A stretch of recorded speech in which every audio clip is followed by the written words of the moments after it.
back to your scripture, go back to your Vedas and realize that God is one. Division in Islam is prohibited. We understand the concept of God in Hinduism. Quran is the most positive book. Every day, more than 3,000 fetuses are being aborted in India after they identified that they're females. According to the statistics of 1996, US Department of Justice, 2,713 women are being raped every day.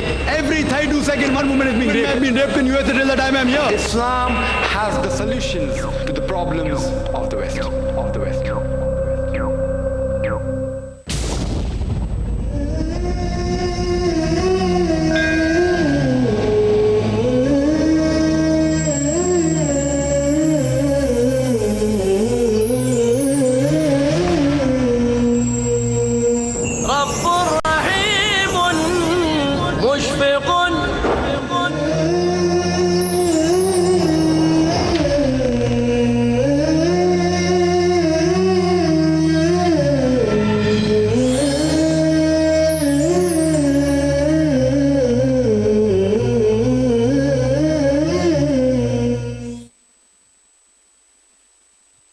Alhamdulillah. Wassalatu wassalam ala rasulillah wa ala alihi wa sahbihi ajmain. Amma ba'd. A'udhu billahi minash shaitanir rajim. Bismillahir rahmanir rahim. Kul ya ahlal kitab ta'alu ila kalimatin sawa'in bainakum alla na'budu illa Allah wa la nushrika bihi shay'an wa la yattakhiza ba'duna ba'dan arbaban min dunillah fa in tawallaw faqul ashhadu bi anna muslimun. Rabbi shrah li sadri wa yassir li amri শ্রদ্ধেয় doctor Ahmed ইবনে সাইফুদ্দিন, সম্মানিত গুরুজনেরা এবং আমার প্রিয় ভাই বোনেরা, আপনাদের সবাইকে স্বাগত জানাই ইসলামী সম্ভাষণে। আসসালামু আলাইকুম ওয়া রাহমাতুল্লাহি ওয়া বারাকাতুহু। আল্লাহ সুবহানাহু ওয়া তাআলার সর্বশক্তিমান ঈশ্বরের শান্তি, করুণা ও রহমত আপনাদের সবার উপর বর্ষিত হোক। এটা আমার জন্য সম্মানের ও খুশির তৃতীয়বারের মতো আমন্ত্রিত হওয়ায় জেনাদ্রিয়া উৎসবে ন্যাশনাল গার্ড আয়োজিত বাদশাহ আবদুল্লাহর পৃষ্ঠপোষকতায়, এবং আমার জন্য খুশির বিষয় আরও একবার এই দেশে বিশেষ করে রিয়াদ নগরীতে আসতে পারাই। আজকের সন্ধ্যার আলোচ্য বিষয় হচ্ছে সংলাপ বিভিন্ন ধর্মের মধ্যে। অক্সফোর্ড ডিকশনারি অনুযায়ী ডায়ালগ মানে আনুষ্ঠানিক আলোচনা দুটো গ্রুপের মধ্যে, বিশেষ করে কোনো সমস্যা সমাধানের লক্ষ্যে অথবা কোনো মতানৈক্যের অবসান। সংক্ষেপে ডায়ালগ মানে দুই বা ততোধিক গ্রুপের মধ্যে আলোচনা, পরস্পরকে ভালো করে জানার জন্য। তাই যেমন আজকের আলোচ্য বিষয় ডায়ালগ বিটুইন রিলিজিয়নস মানে পরস্পরকে ভালো করে জানার জন্য বিভিন্ন ধর্মের মধ্যে আলোচনা। কোনো নির্দিষ্ট ধর্মকে বোঝার জন্য সেই ধর্মের অনুসারীরা কি করে সেটা পর্যবেক্ষণ করার প্রয়োজন নেই, কারণ অনেক সময় অনুসারীরা তাদের নিজেদের ধর্ম সম্পর্কে সতর্ক থাকে না। সেজন্য সবচেয়ে উত্তম, সবচেয়ে নির্ভরযোগ্য ও সবচেয়ে যথার্থ পন্থা কোনো ধর্মকে বোঝার জন্য তা হচ্ছে কোনো ধর্মের ধর্মগ্রন্থ কি বলছে তা বোঝার চেষ্টা করা। তাই আজ আমরা ইনশাআল্লাহ বিভিন্ন ধর্মকে বোঝার চেষ্টা করব, ওই ধর্মের ধর্মগ্রন্থ কি বলছে সেটা বোঝার চেষ্টা করার মধ্য দিয়ে। আমার মতে আমি আন্তধর্ম সংলাপের পক্ষে, বিভিন্ন ধর্মের মধ্যে সংলাপ। তবে আমরা আজকাল যে দেখি সাম্প্রতিক সময়ে যেসব আন্তধর্ম সংলাপ হয়েছে তার বেশিরভাগই একজন আরেকজনের পিঠে আঁচড় কাটা ছাড়া আর কিছুই না। এবং অনেক সময় বিভিন্ন ধর্মের নেতারা মঞ্চে এসে বলে থাকেন, আপনারা লক্ষ্য করবেন, তারা বলেন যে সকল ধর্মই একরকম।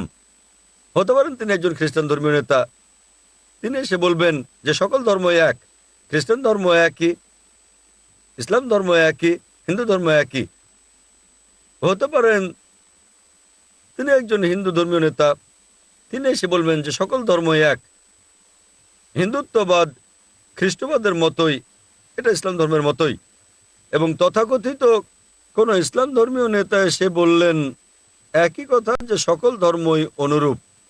ইসলাম ধর্ম হচ্ছে খ্রিস্টান ও হিন্দু ধর্মের অনুরূপ, এবং আমি ব্যক্তিগতভাবে এ ধরনের আন্তধর্ম সংলাপের ব্যাপারে ভিন্নমত পোষণ করি। বিভিন্ন ধর্মের মধ্যে এরকম সংলাপ, এটা কিছুটা এরকম প্রশ্ন করার মতো যে 2+2 কত হয়। একজন শিক্ষক এসে বললেন 2+2 3, একজন শিক্ষক এসে বললেন 2+2 4, তৃতীয় জন এসে বললেন 2+2 5, এবং এই তিনজন শিক্ষকই বলছেন উত্তরগুলো একই রকম, তিনটি জবাবের সবকটি একই রকম। এ ধরনের গণিত গ্রামের কোনো লোক যে গণিত জানে না তার কাছে গ্রহণযোগ্য হতে পারে, কিন্তু যার সামান্যতম গাণিতিক জ্ঞানও রয়েছে তিনি অবশ্যই এ ধরনের শিক্ষার ব্যাপারে একমত হবেন না। সে কারণেই এমন সব আন্তধর্ম সংলাপ যাতে বলা হয় সকল ধর্ম একই রকম, অবশ্যই তাদের ধর্মগ্রন্থের উপর কোনো জ্ঞান নেই। এবং আমি ব্যক্তিগতভাবে এ জাতীয় সংলাপের সঙ্গে একমত নই। আমি প্রকৃতপক্ষে ইসলাম ও তুলনামূলক ধর্মের ছাত্র হিসেবে আমি জানি যে সকল ধর্ম একরকম নয়, তথাপিও আমি বিভিন্ন ধর্মের মধ্যে সংলাপে বিশ্বাস করি, এবং আমার একটা অতি সাধারণ ফর্মুলা রয়েছে। আমি বিভিন্ন ধর্মের বিশ্বাসীগণকে বলবো অন্তত এ ব্যাপারে একমত ও বিশ্বাসী হতে যে অন্তত একটা ধর্মগ্রন্থ শতভাগ সঠিক সর্বশক্তিমান ঈশ্বরের বাণী। আর আমাকে বিশ্বাস করেন, কেউ এর সঙ্গে ভিন্নমত হবেন না, এটা বিশ্বাস করতে কেউ কিছু মনেও করবেন না। একজন হিন্দু বলবে যে আমি বিশ্বাস করি বেদ হচ্ছে শতভাগ ঈশ্বরের বাণী। একজন খ্রিস্টান বলবে আমি বিশ্বাস করি যে বাইবেল হচ্ছে শতভাগ ঈশ্বরের বাণী। এবং মুসলমানরা তারা বলবে যে আমরা বিশ্বাস করি যে কোরআন শতভাগ আল্লাহর বাণী। এখানে আমরা কাউকে আঘাত করছি না। কেউই এ ব্যাপারে অসম্মত হবেন না যে অন্তত একটা ধর্মগ্রন্থ শতভাগ ঈশ্বরের বাণী। আর এই পয়েন্টে একমত হওয়ার পর আমি তাদের বলি আসুন এইসব ভিন্ন ভিন্ন ধর্মগ্রন্থের অভিন্ন দিকগুলো খুঁজে বের করি, এবং আসুন আমরা এইসব ধর্মগ্রন্থের অভিন্ন বিষয়গুলো অনুসরণ করার ব্যাপারে একমত হই। যেগুলো অভিন্ন আসুন আমরা একমত হই সেগুলো কঠোরভাবে অনুসরণ করার ব্যাপারে, কেননা আমরা সবাই একমত হব যে এই সব ধর্মগ্রন্থে যা কিছু অভিন্ন তা শতভাগ ঈশ্বরের বাণী। তফাৎটা আমরা পরে আলোচনা করব, হতে পারে তা সঠিক কিংবা ভুল, আমরা পরে আলোচনা করব। আজ আমরা একমত হব যে সকল ধর্মগ্রন্থে যা অভিন্ন তা শতভাগ অনুসরণ করার ব্যাপারে একমত হতে।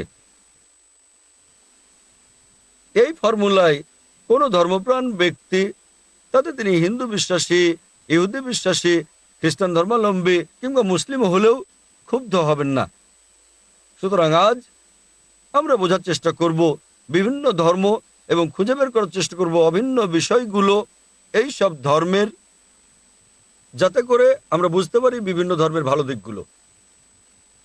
এবং এই ফর্মুলা অভিন্ন বিষয়গুলোতে আসা, এই ফর্মুলাটা আমি দেইনি, এটা দিয়েছেন সর্বশক্তিমান আল্লাহ। এবং আল্লাহ সুবহানাহু ওয়া তাআলা কোরআনে বলেছেন, যে আয়াতটি আমি আমার আলোচনার শুরুতে পাঠ করেছি, সূরা আলে ইমরান অধ্যায় নম্বর 3 আয়াত নম্বর 64। আল্লাহ বলেন, कुल या अहलल किताब বলো হে আহলে কিতাবীগণ, तालू इला कलिमतिन सवाइम बैना बैनकुम এসো সেই কথায় যা তোমাদের ও আমাদের মধ্যে এক। প্রথম সাদৃশ্য কি? अल्लाह नअबुदु इल्लल्लाह আমরা আল্লাহ সুবহানাহু ওয়া তাআলা সর্বশক্তিমান ঈশ্বর ছাড়া কারো উপাসনা করব না, वला नुश्रिका बिही शैय्यन আমরা তার সাথে কাউকে শরীক করব না, वला यत्तखिज़ बादुना बादन अरबाबन मिन दुनिल्लाह আমরা আল্লাহ ছাড়া অন্য কাউকে আমাদের মধ্যে হতে রব হিসেবে গ্রহণ করব না। فإن तवल्लौ যদি তারা মুখ ফিরিয়ে নেয়, फकुलु शदू বলো তুমি সাক্ষী থাকো बिअन्ना मुस्लिमून যে আমরা মুসলিম, আল্লাহর কাছে নিজের ইচ্ছাকে সমর্পণ করেছি। পবিত্র কোরআনের আয়াতটিকে আমি এটাকে বলি দাওয়া দেওয়ার মাস্টার কি। বিভিন্ন মানুষের কাছে আল্লাহর বাণী পৌঁছে দেওয়ার সর্বোত্তম কৌশল হচ্ছে সূরা আলে ইমরান অধ্যায় 3 আয়াত নম্বর 64। तालू इला कलिमतिन सवाइम बैना बैनकुम এসো সেই কথায় যা তোমাদের ও আমাদের মধ্যে এক। আমাদের এখানে সময় হবে না বিশ্বের সকল ধর্ম নিয়ে আলোচনা করার, তবে ইনশাল্লাহ আজ আমরা আলোচনা করব বিশ্বের 4টি প্রধান ধর্ম নিয়ে: খ্রিস্টবাদ, ইসলাম, হিন্দুবাদ ও ইহুদিবাদ। এবং এই আয়াতে বলা হয়েছে, تعالوا إلى كلمة سواء بيننا وبينكم এসো সেই বিষয়ে যা তোমাদের ও আমাদের মধ্যে এক। প্রথম বিষয় কি? ألا نعبد إلا الله। আমরা আল্লাহ ছাড়া অন্য কারো উপাসনা করব না। আমরা সর্বশক্তিমান ঈশ্বর ছাড়া কারো উপাসনা করব না। অক্সফোর্ড ডিকশনারি মোতাবেক এতে বলা হয়েছে রিলিজিয়ন মানে অতিমানবীয় কোনো নিয়ন্ত্রণ শক্তিতে বিশ্বাস করা, ব্যক্তিগত এক বা একাধিক ঈশ্বর যাকে উপাসনা করা আর মেনে চলা। তাহলে সংক্ষেপে অক্সফোর্ড ডিকশনারি অনুযায়ী রিলিজিয়ন মানে ঈশ্বরে বিশ্বাস। তাই কোনো ধর্মকে বুঝতে চাইলে প্রথমে আমাদের বুঝতে হবে সেই ধর্মে ঈশ্বরের ধারণা। যদি আপনি কোনো ধর্মে ঈশ্বরের ধারণাটা উপলব্ধি করতে পারেন, কেবল তাহলেই আপনি সঠিক প্রেক্ষাপটে সেই ধর্মকে বুঝতে পারবেন। প্রথমে আমরা আলোচনা করব হিন্দুবাদে ঈশ্বরের ধারণা।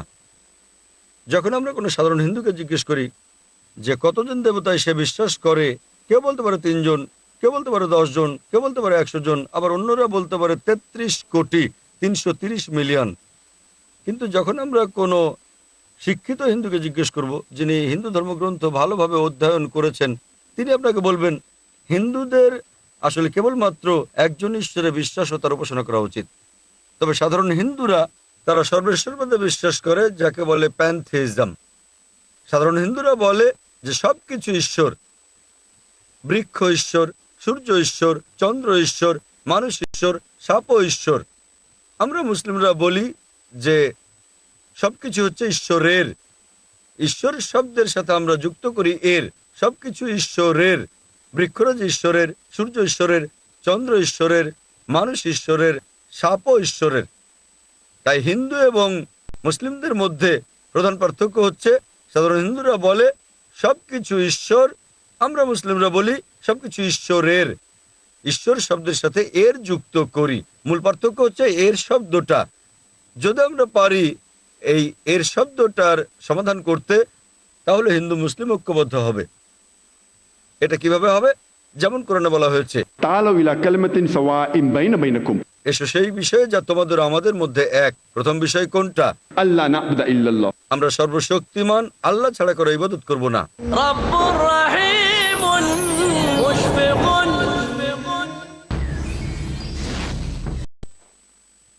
রব্বুর রহিমুন মুশফিকুন।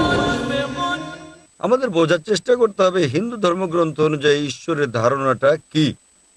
ছান্দোগ্য উপনিষদে উল্লেখ করা হয়েছে অধ্যায় নম্বর 6 ভাগ নম্বর 2 শ্লোক নম্বর 1। एकम एविदित्यम। এটা একটা সংস্কৃত উদ্ধৃতি যার মানে মহান ঈশ্বর এক এবং অদ্বিতীয়। শ্বেতাক্ষেত্র উপনিষদে উল্লেখ করা হয়েছে অধ্যায় নম্বর 6 শ্লোক নম্বর 9। नाचस्य कसिज जनितान चदीपा। মহান ঈশ্বরের পিতা মাতা নেই, তার কোনো প্রভু নেই। সর্বশক্তিমান ঈশ্বরের মাতা নেই, তার পিতা নেই, তার চেয়ে শ্রেষ্ঠ কেউ নয়। শ্বেতাক্ষেত্র উপনিষদে উল্লেখ করা হয়েছে অধ্যায় নম্বর 4 শ্লোক নম্বর 19। न तस्य प्रतिमा अस्ति। মহান ঈশ্বরের কোনো প্রতিমা নেই। সংস্কৃত ভাষায় প্রতিমা মানে প্রতিবিম্ব, প্রতিকৃতি, ছবি। এর মানে অঙ্কন চিত্র, এর মানে প্রতিমা, মূর্তি, ভাস্কর্য। শ্বেতাক্ষেত্র উপনিষদে উল্লেখ করা হয়েছে অধ্যায় নম্বর 4 শ্লোক নম্বর 19। न तस्य प्रतिमा अस्ति। মহান ঈশ্বরের কোনো প্রতিবিম্ব নেই, কোনো চিত্র নেই, কোনো অঙ্কন চিত্র নেই, কোনো পুতুল নেই, কোনো মূর্তি নেই, কোনো প্রতিকৃতি নেই, কোনো ভাস্কর্য নেই। এবং হিন্দু ধর্মগ্রন্থগুলোর মধ্যে সবচেয়ে ব্যাপক পঠিত ধর্মগ্রন্থ হচ্ছে ভগবদ গীতা। ভগবদ গীতায় উল্লেখ করা হয়েছে অধ্যায় নম্বর 7 শ্লোক নম্বর 20।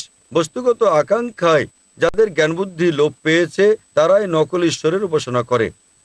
তার মানে জড়বাদী মানুষেরা তারা নকল ঈশ্বরের উপাসনা করে, তারাই প্রতিমা পূজা করে। এবং হিন্দু ধর্মগ্রন্থগুলোর মধ্যে সবচেয়ে পবিত্র হচ্ছে বেদ। 4খানা বেদ রয়েছে, ঋগ্বেদ, যজুর্বেদ, সামবেদ এবং অথর্ববেদ। যজুর্বেদে উল্লেখ করা হয়েছে অধ্যায় নম্বর 32 শ্লোক নম্বর 3। न तस्य प्रतिमा अस्ति। মহান ঈশ্বরের কোনো প্রতিমা নেই। যেমন আমি বলেছি সংস্কৃতে প্রতিমা মানে প্রতিবিম্ব, ছবি, চিত্র, প্রতিকৃতি, প্রতিমা, ভাস্কর্য, মূর্তি। মহান ঈশ্বরের কোনো প্রতিবিম্ব নেই, কোনো ছবি নেই, কোনো চিত্র নেই, কোনো পুতুল নেই, কোনো প্রতিমা নেই, কোনো মূর্তি নেই, কোনো ভাস্কর্য নেই। যজুর্বেদে উল্লেখ করা হয়েছে অধ্যায় নম্বর 40 শ্লোক নম্বর 8। সর্বশক্তিমান ঈশ্বরের কোনো প্রতিবিম্ব নেই এবং তিনি পবিত্র। যজুর্বেদে উল্লেখ আছে 40 নম্বর অধ্যায় শ্লোক নম্বর 9, अंधात्म प्रविशन्ति या असमुतिम उपास्ते। তারা অন্ধকারে প্রবেশ করছে যারা আসাম্মতির উপাসনা করে। আসাম্মতি হচ্ছে প্রাকৃতিক জিনিস, যেমন পানি, আগুন, বাতাস ইত্যাদি। এই অনুচ্ছেদে আরো বলা হচ্ছে তারা আরো বেশি অন্ধকারে প্রবেশ করছে যারা সাম্মতির উপাসনা করে। সাম্মতি মানে মানুষের তৈরি জিনিস, যেমন টেবিল, চেয়ার, প্রতিমা ইত্যাদি। এটা কে বলছে?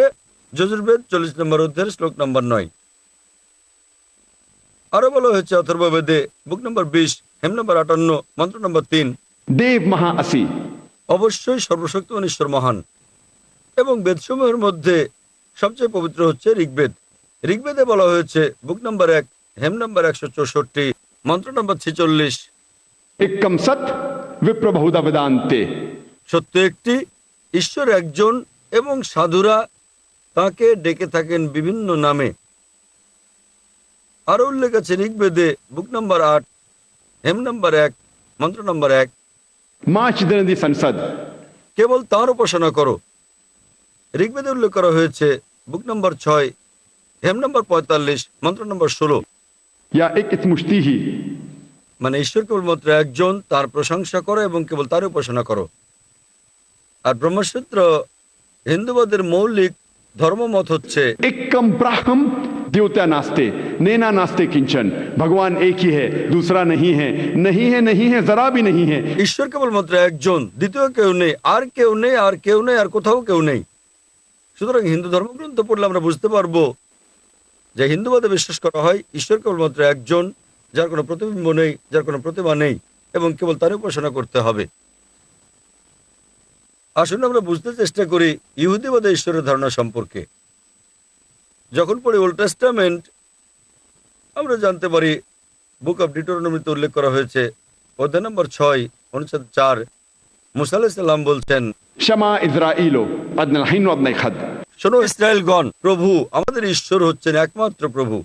বুক অব আয়াতে উল্লেখ আছে অধ্যায় নম্বর 43, অনুচ্ছেদ নম্বর 11, সর্বশক্তিমান ঈশ্বর বলছেন, আমি, এমনকি আমি প্রভু এবং আমাকে ছাড়া আর কোনো উদ্ধারকারী নেই।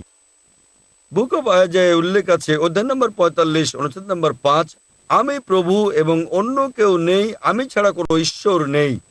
বুক অব আয়াতে উল্লেখ আছে অধ্যায় নম্বর 46, অনুচ্ছেদ নম্বর 9, আমি ঈশ্বর এবং আর কেউ নেই, আমি ঈশ্বর এবং আমার মতো কেউ নেই। আরো উল্লেখ আছে বুক অব এক্সোডাসে অধ্যায় নম্বর 20, অনুচ্ছেদ 3 থেকে 5, সর্বশক্তিমান ঈশ্বর ওল্ড টেস্টামেন্টে বলছেন, আমি ছাড়া তোমাদের আর কোনো দেবতা নেই। তোমরা খোদাই করে কোনো ধরনের কোনো কিছুর চিত্র তৈরি করবে না ঊর্ধ্বলোকের স্বর্গে, নিচের পৃথিবীতে এবং পৃথিবীর তলদেশে পানিতে। তাদের সামনে নতজানু হবে না, তাদের উপাসনা করবে না, কেবল আমার, আমি তোমাদের ঈশ্বর, তোমাদের প্রভু, প্রতিপক্ষ সহ্য করি না। এবং একই বার্তা আবার উচ্চারিত হয়েছে বুক অব ডিটোরনমিতে অধ্যায় নম্বর 5, অনুচ্ছেদ 7 থেকে 9, যেখানে বলা হয়েছে, আমার পাশে তোমাদের আর কোনো দেবতা নেই। তোমরা খোদাই করে কোনো ধরনের কোনো কিছু চিত্র তৈরি করবে না ঊর্ধ্বলোকের স্বর্গে, নিচের পৃথিবীতে এবং পৃথিবীর তলদেশে পানিতে কোনো কিছুর সাথে। তোমরা তাদের কাছে মাথা নত করবে না, তাদের উপাসনা করবে না, করবে আমার, আমি তোমাদের ঈশ্বর, প্রভু, একজন ঈশ্বরান্বিত ঈশ্বর। ওল্ড টেস্টামেন্ট পড়লে আপনি বুঝতে পারবেন ইহুদিবাদে ঈশ্বরের ধারণা সম্পর্কে। ইহুদিবাদেও বিশ্বাস করা হয় যে ঈশ্বর কেবল একজন এবং তার কোনো প্রতিবিম্ব নেই, তার কোনো মূর্তি নেই, কেবল তারই উপাসনা করতে হবে। এবার খ্রিস্টবাদে ঈশ্বরের ধারণা নিয়ে আলোচনা করি। ধর্মগ্রন্থের দিকে যাওয়ার আগে আমি কয়েকটি বিষয় স্পষ্ট করতে চাই। ইসলাম হচ্ছে একমাত্র অখ্রিস্টান ধর্মবিশ্বাস যেখানে যীশুখ্রিস্টকে তার উপর শান্তি বর্ষিত হোক নবী বলে বিশ্বাস স্থাপনের জন্য কালেমা রয়েছে। কোনো মুসলিম আসলে মুসলিম নয় যদি সে যীশুখ্রিস্টকে নবী বলে বিশ্বাস না করে। আমরা বিশ্বাস করি তিনি আল্লাহ সুবহানাহু ওয়া তাআলা সর্বশক্তিমান ঈশ্বরের অন্যতম শ্রেষ্ঠ পয়গম্বর ছিলেন। আমরা বিশ্বাস করি তিনি ছিলেন মসীহ, যা ভাষান্তর করলে হয় খ্রিস্ট। আমরা বিশ্বাস করি তিনি অলৌকিকভাবে জন্মগ্রহণ করেন কোনো পুরুষের সংস্রব ছাড়া, যা আধুনিককালের অনেক খ্রিস্টানই বিশ্বাস করে না। আমরা বিশ্বাস করি তিনি ঈশ্বরের অনুমতিতে মৃত মানুষকে জীবন দান করেন। আমরা বিশ্বাস করি তিনি ঈশ্বরের অনুমতিতে জন্মান্ধ কুষ্ঠরোগীদের আরোগ্য করেন। মুসলিম আর খ্রিস্টানরা এখানে একসঙ্গে চলছে। তবে কেউ প্রশ্ন করতে পারে, তাহলে তাদের পার্থক্যটা কোথায়? পার্থক্যটা হচ্ছে বেশিরভাগ খ্রিস্টান তারা বিশ্বাস করে যীশুখ্রিস্ট তার উপর শান্তি বর্ষিত হোক তিনি ঈশ্বরত্ব দাবি করেছিলেন এবং তারা বিশ্বাস করে যে তিনি সর্বশক্তিমান ঈশ্বর। প্রকৃতপক্ষে বাইবেল পড়লে দেখবেন এমন একটিও সুস্পষ্ট উক্তি নেই, একটিও দ্ব্যর্থহীন উক্তি খুঁজে পাবেন না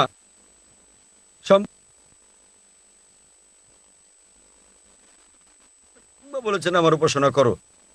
আমি এটা আবার বলছি, একটিও সুস্পষ্ট করে বলা উক্তি নেই সম্পূর্ণ বাইবেলে, একটিও দ্ব্যর্থহীন ভাবে বলা উক্তি নেই সম্পূর্ণ বাইবেলে, যেখানে যীশুখ্রিস্ট তারপর শান্তি প্রতিষ্ঠিত হোক নিজে বলেছেন যে আমি ঈশ্বর, কিংবা বলেছেন আমার উপাসনা করো।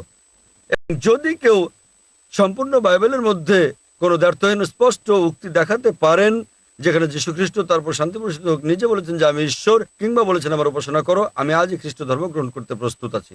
আমি অন্য কোনো মুসলিম ভাইদের হয়ে কথাটা বলছি না, আমি ইসলাম ও তুলনামূলক ধর্মের একজন ছাত্র। যদি কোনো খ্রিস্টান এমন একটিও সুস্পষ্ট করে বলা দ্ব্যর্থহীন উক্তি দেখাতে পারেন যেখানে যীশুখ্রিস্ট তার নিজের মুখে বলেছেন যে আমি ঈশ্বর, কিংবা তিনি বলেছেন আমার উপাসনা করো, আমি খ্রিস্ট ধর্ম গ্রহণ করতে রাজি, আমি গিলোটিনে আমার মাথাটা রাখতে প্রস্তুত।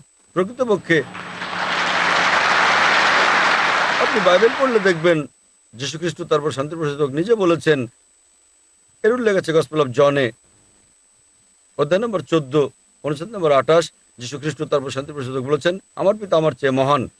গসপেল অফ জন অধ্যায় নম্বর 10 অনুচ্ছেদ নম্বর 29, আমার পিতা সবার চেয়ে মহান। গসপেল অফ ম্যাথিউ অধ্যায় নম্বর 12 অনুচ্ছেদ নম্বর 28, আমি ঈশ্বরের আত্মার সাহায্যে শয়তানকে তাড়িয়ে দিই। গসপেল অফ লুক অধ্যায় নম্বর 11 অনুচ্ছেদ নম্বর 20, আমি ঈশ্বরের আঙুলের সাহায্যে শয়তানকে তাড়িয়ে দিই। গসপেল অফ জন অধ্যায় নম্বর 5 অনুচ্ছেদ নম্বর 30, আমি নিজের থেকে কিছু করতে পারি না, আমি যেমন শুনি তেমন বিচার করি, আর আমার বিচার ন্যায্য। আমি নিজের ইচ্ছা পূরণ করি না, আমার পিতার ইচ্ছা পূরণ করি। যদি কেউ বলে আমি নিজের ইচ্ছা পূরণ করি না বরং সর্বশক্তিমান ঈশ্বরের ইচ্ছা পূরণ করি, তিনি মুসলিম। যীশুখ্রিস্ট তারপর শান্তি প্রতিষ্ঠিত হোক মুসলিম ছিলেন, তিনি সর্বশক্তিমান ঈশ্বরের অন্যতম শ্রেষ্ঠ একজন পয়গম্বর ছিলেন, তিনি কখনো নিজেকে ঈশ্বর দাবি করেননি। এবং তাই স্পষ্টভাবে উল্লেখ আছে, এটা উল্লেখ আছে গসপেল অফ জন অধ্যায় নম্বর 14 অনুচ্ছেদ 24, তিনি বলেন যে কথাগুলো তোমরা শুনছো তা আমার নয় বরং আমার পিতার যিনি আমাকে পাঠিয়েছেন। উল্লেখ আছে গসপেল অফ জন অধ্যায় 17 অনুচ্ছেদ নম্বর 3। আপনারা হয়তো জানেন অনন্ত জীবনের অধিকারী ঈশ্বর একজন, যিনি যীশুখ্রিস্টকে পাঠিয়েছেন। গসপেল অফ ম্যাথিউতে উল্লেখ আছে অধ্যায় নম্বর 19 অনুচ্ছেদ 16 এবং 17, এক ব্যক্তি যীশুখ্রিস্টের তারপর শান্তি প্রতিষ্ঠিতর কাছে এসে জিজ্ঞেস করলেন, গুড মাস্টার, কি কি ভালো কাজ করলে অনন্ত জীবনে আমি প্রবেশ করতে পারবো? যীশুখ্রিস্ট তারপর শান্তি প্রতিষ্ঠিত বললেন, কেন তুমি আমাকে গুড বললে? একটাই গুড আছে এবং তিনি হচ্ছেন স্বর্গের পিতা অর্থাৎ সর্বশক্তিমান ঈশ্বর। যদি তুমি অনন্ত জীবনে প্রবেশ করতে চাও তাহলে হিতোপদেশ মেনে চলো। যীশুখ্রিস্ট তারপর শান্তি প্রতিষ্ঠিত বলেননি যে যদি তোমরা স্বর্গে যেতে চাও তাহলে বিশ্বাস করো যে আমি ঈশ্বর। তিনি বলেননি যে তোমরা বিশ্বাস করো আমি তোমাদের পাপের জন্য ক্রুশবিদ্ধ হয়ে মারা গেছি। প্রকৃতপক্ষে তিনি বলেছেন যদি তোমরা অনন্ত জীবনে প্রবেশ করতে চাও তাহলে হিতোপদেশ মেনে চলো। আর আপনাদের সবকিছু মানতে হবে যা আগে মুসা আলাইহিস সালাম বলে গেছেন যে ঈশ্বর একজন এবং তোমাদের উচিত নয় সর্বশক্তিমান ঈশ্বরের প্রতিমা বানানো। এটা পরিষ্কার উল্লেখ আছে বুক অফ অ্যাক্টস অধ্যায় নম্বর 2 অনুচ্ছেদ 22 বলা হয়েছে, হে ইসরায়েলগণ, তোমরা শোনো, নাজারেতের যিশু এক ব্যক্তি যাকে ঈশ্বর তোমাদের মধ্য থেকে মনোনীত করেছেন, যে অনেক বিস্ময়কর্ম যা দেখিয়েছে সেগুলো ঈশ্বর তাকে দিয়ে করেছেন আর তোমরা তার সাক্ষী। তোমাদের মধ্যে হতে ঈশ্বর মনোনীত একজন ব্যক্তি যে অনেক বিস্ময়কর মজেজা দেখিয়েছে, ঈশ্বর তাকে দিয়ে করিয়েছেন আর তোমরা তার সাক্ষী। এবং যখন যীশুখ্রিস্টকে তারপর শান্তি প্রতিষ্ঠিত জিজ্ঞেস করা হলো যে কোনটি প্রথম হিতোপদেশ, তিনি পূর্বসূরি মুসা আলাইহিস সালামের বাণীর আক্ষরিক পুনরাবৃত্তি করলেন। এটা উল্লেখ আছে গসপেল অফ মার্ক অধ্যায় নম্বর 12 অনুচ্ছেদ 29। যীশুখ্রিস্ট তারপর শান্তি প্রতিষ্ঠিত বলেন, Shema Israelo, Adnai Hainu Adnai Chad. এটা একটা হিব্রু রীতি যার মানে শোনো ইসরায়েলগণ, আমাদের প্রভু আমাদের ঈশ্বর হলেন এক ঈশ্বর।